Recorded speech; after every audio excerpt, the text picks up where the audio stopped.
훌러 목사가 선교기금을 모금하기 위해서 고향으로 돌아왔을 때 그의 옛 친구 한 사람이 집을 찾아왔습니다. 똑똑 문을 열어주니까 대화를 나누다가 이런 이야기를 합니다. 친구의 말입니다. 이봐 훌러, 친구인 자네를 봐서 내가 선교기금으로 5파운드를 헌금하겠네.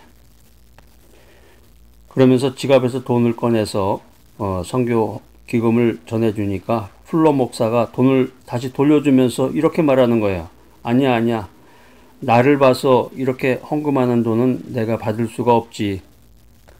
이 친구가 그 말 듣고, 이 친구가 굉장히 지혜로운 믿음의 친구였나 봐요. 친구가 이 말이 자신을 나무라는 것임을 눈치챘지만 섭섭한 마음을 표시하지 않고 다시 이렇게 말합니다. 여보게 친구 훌러, 미안하네. 자네 말이 맞네. 주 예수 그리스도를 위한 일이므로 내가 10파운드를 헌금하겠네. 고린도 후서 8장 5절 말씀입니다. 우리의 바라던 것뿐만 아니라 저희가 먼저 자신을 주께 드리고 또 하나님 뜻을 쫓아 우리에게 주었도다.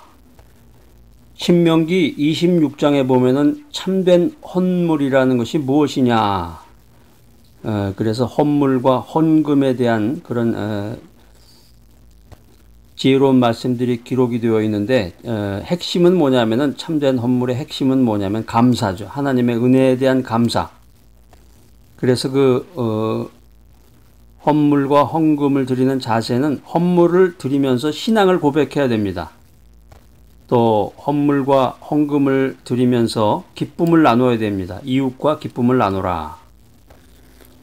속담에 보면은 물에 빠진 자를 건져 놓으니까 보따리 내놓으라고 한다. 그런 속담이 있는데 은혜를 입고서도 은혜를 망각하고 그 은혜를 오히려 원수로 갚는 폐역무도한 행위를 꼬집어서 한 말입니다. 물에 빠진 사람을 건져 놓으니까 보따리 내놓으라고 한다. 이제 이게 뭐 어느 특정한 사람을 얘기하는 게 아니라 인간이라고 하는 것은 모두가 다 이런 경향이 있다. 이렇게 지혜자는 얘기합니다. 사람이 성공하게 되면은 가난한 시절에 대한 이야기를 감추게 되죠.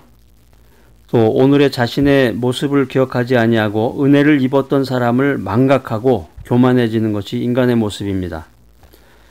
이런 인간의 보편적인 특성을 알고 있었던 모세는 신명기 26장을 통해서 이스라엘 백성들에게 가나안 정복이 진정한 하나님의 축복이다. 이것을 잊어버리면 안 된다. 이것을 망각하지 말고 하나님을 영원히 의지하고 하나님의 말씀을 믿어라. 이렇게 당부하고 있습니다. 하나님의 축복을 망각하지 말고 하나님을 영원히 의뢰하라. 이 방법 중에 하나로 가나안 땅의 첫 수확물을 하나님께 드려라. 이 메시지를 신명기 26장이 말하고 있는데 하나님의 은혜를 망각하며 살아가는 오늘날의 현대인들에게 우리가 믿음 안에서 축복을 받았을 때 우리가 정말 신앙적으로 어떻게 해야 되는 것인가 하는 것을 오늘 성경 말씀을 통해서 살펴보고자 합니다. 인생 살면서 믿음 생활 가운데서 축복받았을 때 하나님께 가장 소중한 것을 드려라. 모세는 백성들에게 가나안 땅에서의 수확물 중에 모든 소산의 만물을 하나님께 드리라고 말하고 있습니다. 만물, 맏아들이라고 그러죠. 맏아들. 그러니까 물건도 맏물이 있어요. 맏아들처럼 맏물. 신명기서 26장 2절에 보면은 모든 소산의 만물을 하나님께 드려라. 여기서 만물, 만물이 아니라 맏아들 맏자입니다. 맏물이라고 하는 것이 첫 열매란 뜻이에요. 첫 열매. 맏물, 첫 열매. 이건 이제 전체 소산물을 대표하는 의미가 있습니다. 그러니까 이제 도네이션, 바치는 사람에게 있어서 가장 소중한 것을 상징하는 것입니다. 요즘에 뭐 그런 게 좀 보기 드문데 예전만 해도 이제 헌금할 때 주로 이제 현찰을 가지고 많이 하는데 요즘에 이제 카드로도 뭐 헌금을 하고 여러 가지 방법으로 이제 헌금을 하게 되는데 예전에는 이제 현찰밖에 없었을 때는 그 돈을 빳빳한 돈을 은행에 가서 바꿔오거나 능력이 안 되시는 분은 이제 집에서 다리미 가지고서 그 헌 돈을 이제 빳빳하게 만들어서 새 돈으로 만들어 가지고 이제 헌금을 하기도 하고 뭐 이런 귀한 마음이죠, 사실은. 그 물질의 가시적인 것이 이제 중요한 게 아니라 그 바치는 사람의 그 진정한 마음, 이 소중한 마음이 참 중요하구나 하는 것을 생각하게 됩니다. 그러니까 성경에서 말하는 이 신명기서 26장 2절에서 말하는 그 만물을 드린다. 이건 이제 가나안 땅에 대한 하나님의 소유권, 더 나아가서 가나안 땅에 대한 하나님의 통치권을 인정하는 행위다. 이렇게 성경은 말하고 있습니다. 우리가 인생 살면서 축복받았을 때 가장 소중한 것을 하나님께 드린다라고 하는 것은 하나님이 돈이 없어서 교회가 돈이 없어서 목사님이 사례비가 부족해서 물론 이제 돈을 내는 수도 있겠죠. 그렇지만 그것보다 더 중요한 것은 이 돈의 소유권의 하나님이십니다. 내 인생을 통치하시는 분이 하나님이십니다. 이것을 선포하는 거예요. 우리가 이렇게 성경 말씀을 읽으면서 많은 것을 배워야 되고 인생의 지혜를 배워야 되고 신앙생활에 대한 지혜를 배워 나가야 됩니다. 그러니까 우리가 인생 살다 보면 어렵고 힘든 과정을 거치게 되는데 시련의 과정을 거쳐서 물질적인 축복이나 정신적인 평안을 얻었을 때 이 만물을 드려라 이렇게 얘기했던 그 모세의 교훈을 기억하면서 그 말씀을 행동으로 옮겨야 됩니다. 내 인생에서 가장 소중한 것을 하나님께 드림으로써 나를 축복해 주신, 내 인생을 축복해 주신, 내 가정을 축복해 주신 하나님을 기억하고 하나님께 예배드린다. 이런 귀한 의미가 담겨 있습니다. 그래서 내가 인생 살면서 축복받았던 게 내가 잘나서 내가 똑똑해서 나의 공로가 아니라 이 모든 것은 하나님의 은혜의 결과입니다. 이것을 인정하는 거예요. 그러니까 자기의 인생 살면서 가장 소중한 것을 하나님께 드려보지 못한 사람은 믿음이 부족하고 성경에서 말하는 하나님께 대한 경배와 예배가 무엇인지에 대한 본질을 잘 모르는 거죠. 축복받았을 때 하나님께 가장 소중한 것을 드려라. 두 번째, 축복받았을 때 하나님께 진정으로 감사하라. 감사하라. 신명기서 26장을 계속 읽어보면 5절에서 10절 내용이 이제 그런 내용인데 모세는 계속해서 이런 얘기를 합니다. 만물을 드리면서 동시에 내 인생에 있어서의 그 과거에 비참했던 나의 처지를 기억하고 하나님께서 날 도와주셨구나. 하나님께서 날 도와주셔서 그 모든 인생의 고난을 잘 극복했구나. 그리고 현재의 축복을 누리게 되었구나. 이 사실에 대해서 감사하라는 것입니다. 이 말씀을 우리가 이제 영적으로 해석을 하면은 나의 삶의 주인이 하나님이심을 고백하는 것이죠. 이것은 더 나아가서 하나님께 대한 나의 올바른 신앙 고백이라고 할 수가 있겠습니다.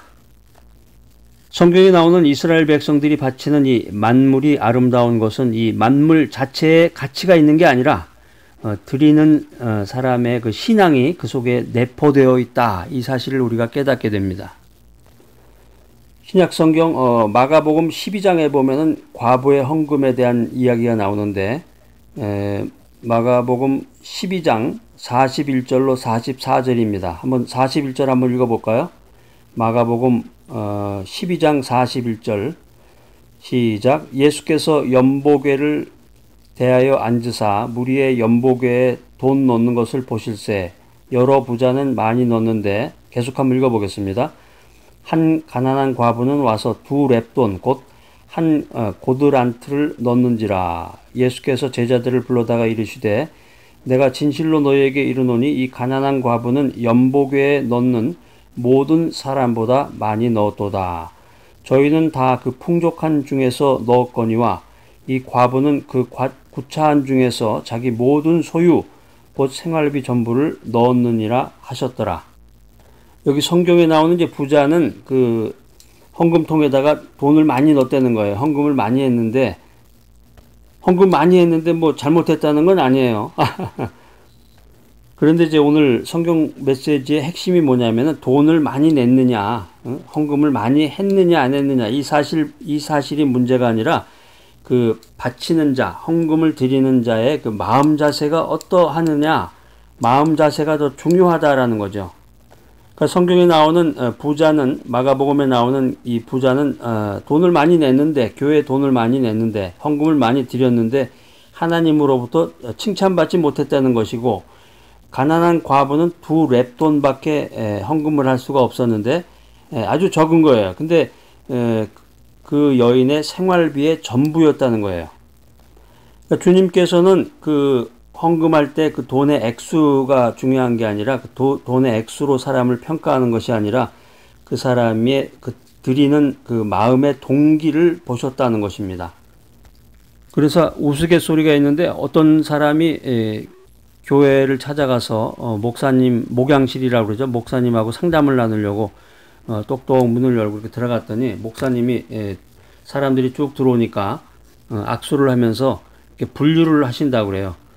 아주 명품 옷에다가 그럴듯한 외모를 갖고 있는 사람이 오면은 왼쪽으로 VIP 룸으로 모시고 허름한 옷을 입고서 그렇게 남루한 모습으로 들어오는 사람은 손을 낚아채 가지고 오른쪽 허름한 방으로 이렇게 고분을 했다는 그런 우스갯소리가 있습니다.